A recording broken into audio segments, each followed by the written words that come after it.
자, 김용현이 윤석열한테 약간 버림받고 있는 듯한 느낌인데요. 먼저 무인대 18대를 북한에 보냈다. 라고 얘기하면서 요거를 김용현이 집중적으로 지시를 했다라고 하는 증언이 나왔다고 합니다. 네.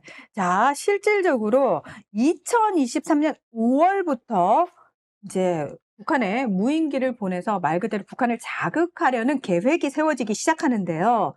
김용현이가 육사 후배를 드론 사령관에 임명을 합니다. 이거 정규 지휘 계통을 무시한 거죠. 그러면서 비밀리에 평양 무인기 작전 계획을 수립합니다. 요게 김용현이가 경호처장일 때예요.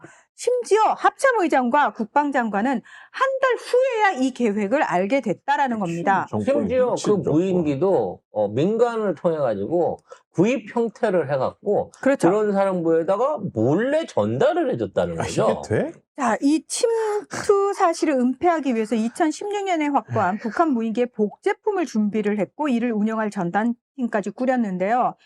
자, 그해 10월 2일부터 11월 18일까지 총 18대의 무인기가 북한에 침투해서 평양 그리고 원산, 남포, 개성까지 잠입을 했다라는 겁니다. 평양은 수도고 원산은 김정은 고향이고 남포는 해군 기지가 있는 곳이에요. 해군과 레이더, 미사일 기지가 있는 곳입니다. 자, 이게 2024년 작년의 일이죠. 작년. 네. 자, 작년 5월부터입니다. 작년 5월부터 준비가 돼서 작년 10월 2일부터 작년 11월 18일까지 계엄 터지기 한 달 전까지 총 18대의 무인기가 북한에 잠입을 했다는 겁니다. 총선 지자마자 전쟁해야 되겠다.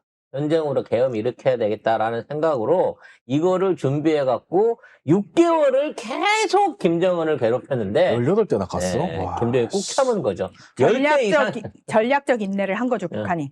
전략적 인내를 하면서 저는 공공행사 안 나오고 괜히 멀쩡한 남북한 연결도로 철도만 다 때려 부순 거죠. 그래서 이와 같은 짓거리를 한 또는 이러한 증거 준비를 했던 그 모든 정황들이 사실은 계엄을 전제로 한 거고 그렇죠. 그리고 이거를 지시 내린 사람들 중에 얘가 이제 국방장관이었으면 이 지시를 내리는 게 이해가 되는데 예, 경호처장이었어요. 경호처장인 입장에서 이 지시를 내렸고 이 지시가 맥혔다는 얘기는 그 위에 통수권자가 어떠한 형태로든지 보증하거나 그 명령을 실질적으로 하달할 가능성이 높다라는 거죠. 아직까지 증언은 안 나오고 있지만 그때 윤석열이가 시켰습니다. 또는 김영헌이가 윤석열의 허가를 받은 거라고 시켰습니다라는 증언이 이제 조만간 나오게 될 겁니다. 사실 우리가 그때는 장관일 때입니다. 네. 10월에는. 김용현이가 경호처장일 때부터 송작가 TV에서 계속 그 얘기를 하셨어요. 일단 용산에 가는 거 자체가 계엄하러 간다 그랬어요. 네, 그러면서 계속 얘가 국방부에 G 라인으로 쫙 간다라고 얘기했을 때 우리가 그래도 경호처장인데 설마 했거든요. 처장이 모임 있다고 그랬는데 네. 실제적으로 송 작가가 그 당시에 예언했던 대로 얘는 다 끌어온 했어요. 거야. 다 끌어온 거야. 네. 그러면서 심지어 국방장관까지 취임하는 순간 이제 6개월 안에 개엄한다. 그 얘기를 송 작가가 했었단 말이에요. 그렇죠. 그때부터 헬기 떠다니기 시작했고. 맞아요. 어쨌든 그렇게 해가지고 김용현이 합참이 안 된다고 했지만 계속 그거 북한 침투 무인기를 보냈거든요. 그래서 평양에 추락하고 그래가지고 그 평양 임무 수행하고 돌아오던 무인기가 또 경기도 연천에 추락하고 이래가지고 이거 조사해야 된다고 했는데 여인영이가 요 방첩사령관일 때 조사를 또 막습니다. 이걸 또 막아요. 그러니까 얘 다 짜고 한 거야. 다 짜고. 자, 근데 이 김용현이를 윤석열은 냉정하게 버릴 생각인가 봅니다.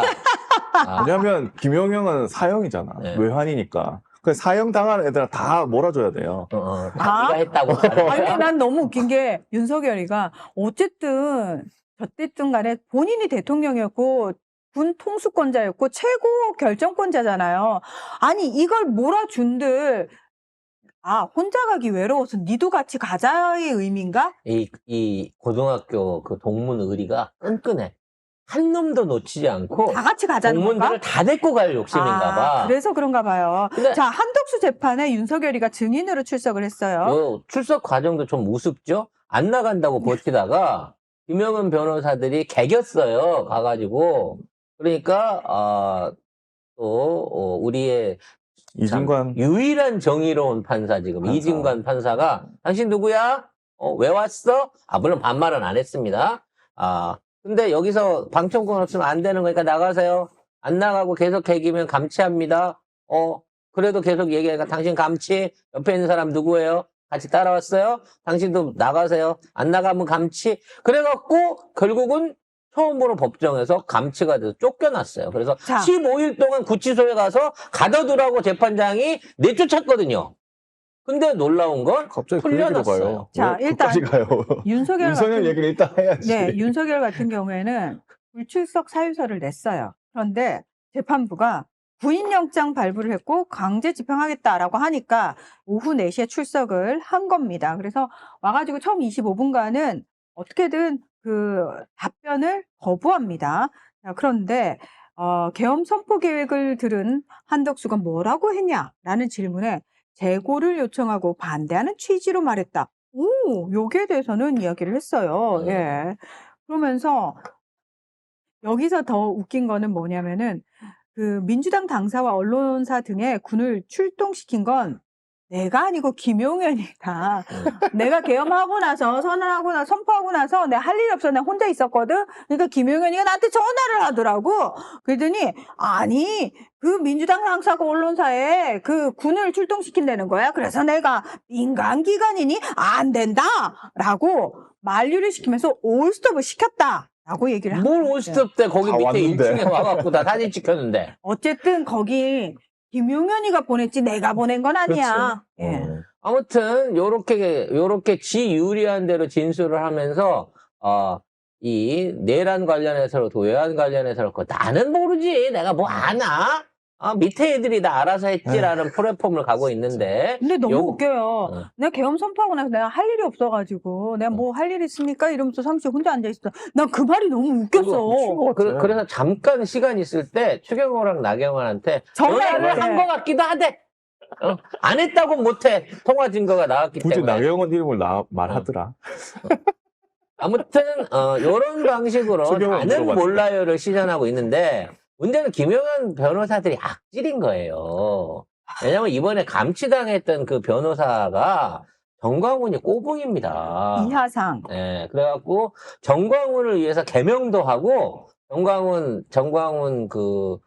관련한 그 방송에도 나가가지고 이렇게 출연까지 했었던 사실상 정광훈의 꼬붕이나 다름없는 놈인데 얘가 김용현 변호를 맡고 있다는 거예요. 그러니까 결론적으로 보게 되면 김용현이 최 목사도 나를 지원하고 있는데 뭐 걱정하지 마 이런 식으로 얘기했다고 하는 게 이미 정광훈의 관계가 이렇게 끈끈하게 오랫동안 유지돼 있었고 신복이 가갖고 지금 변호를 하고 있기 때문에 저 변호의 목적 역시도 사실은 김용현의 변호라기보다는 정광훈의 보호가 될 가능성이 높은 상황에서 이걸 확대하지 못하게 하려고 계속 엉뚱하게 난리를 피고 있는 거예요. 그러니까 한덕수 재판부를 제외한 어디 내란 재판부나 또는 김건희 재판부 같은 데서는 정말 촌극이 벌어지고 있는 상황 아닙니까?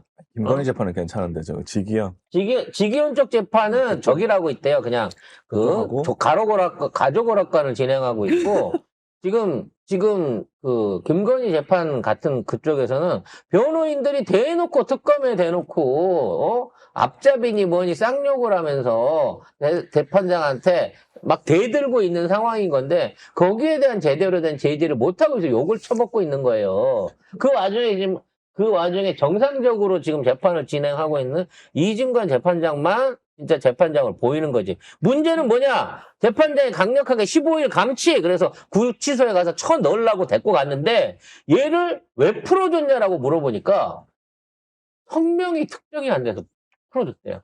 그러니까 이게 재판장이 이들을 특정하는 통상의 방법에 따라 확인 가능한 범위 내에서 위반자 이름 또는 직업, 용모 등을 감치 재판서에 기재를 했습니다. 자, 그런데 중요한 건 감치 장소로 지정된 서울구치소에서 이하상 권유영이가 본인들의 인적 사항에 대해서 진술 거부를 한 거예요. 그러니까 누군지 모르겠네? 이게 구치소 구치- 입장에서는 인적 사항이 특정되지 않았기 때문에 수용을 할 수가 없다라고 이야기를 한 겁니다. 범죄자들이 참 배우기 좋네요. 그러면서 한동훈한테는 핸드폰 안 우리가 까는 지금 거 이렇게 배우고. 그러면 우리도 인적사항 진술 거부하면 돼? 그러니까 앞으로 하니까 서울구치소가 우리가 수용을 거부한 게 아니고 법원의 집행 절차가 미비했어 라고 얘기를 한다는 거예요. 그러니까 재판에 가갖고 막 깽판을 치다가 치고 재판장이 저 법정 모독죄로 감치 조치합니다. 말안 하면 돼. 내보내세요. 그러면 나 이런 말 못해. 나 누군지 안 가르쳐줘. 라고 하면 풀려난다는 거 아니에요. 풀려난다는 겁니다. 좋은 세상이야. 그러면서 구치소가 아니 우리는 신병을 구속하는 집행기관이지. 정보 파악하는 법원이 제대로 정보 파악해가지고 넘겨줬어야지. 니들이 정보 제대로 파악 안 했잖아. 라고 지금 서울구치소 이게 어떡해요? 서울구치소의 잘못인지 아니면 그 법원에서 일하는 놈이 고의적으로 그랬는지는 모르지만 이거 이진관 판사 같은 경우에는 이 열받아 미칠 노릇일 거예요. 자, 일단 두 사람의 감치 집행명령은 정지가 된 상태입니다. 하지만 재판부가 두 변호사의 인적사항 등을 파악한 후에 절차를 다시 밟게 되면은 가야 다시 돼요. 감치 명령이 집행될 수 있습니다. 구체적으로 얼굴 명시하고 이름, 주민등록번호 명시해갖고 이 새끼 보내주면서 야, 또 이게 사진이랑 얼굴 안 담았다고 풀어줘라. 아무튼 제대로 진짜 절차를 답답하다. 통해갖고 얘네는 15일 동안 고려 살아야 됩니다. 근데 이렇게 깽판 치는 것들은 다 조의대를 믿기 때문이에요. 내가 볼 때 그렇지. 그거밖에 없어. 조의대 대법관만 믿고 있으니까 애들이 깽판을 쳐도 그리고 재판장한테 모독을 해도 다 용서가 되는 거야. 아니 왜 특별재판부 빨리 설치가 안 내 되는 말이. 겁니까? 이거 왜안 하는 미치고 거야, 이거? 팔짝팔짝 뛰겠습니다. 조의대를 목을 잘라야 돼. 그래서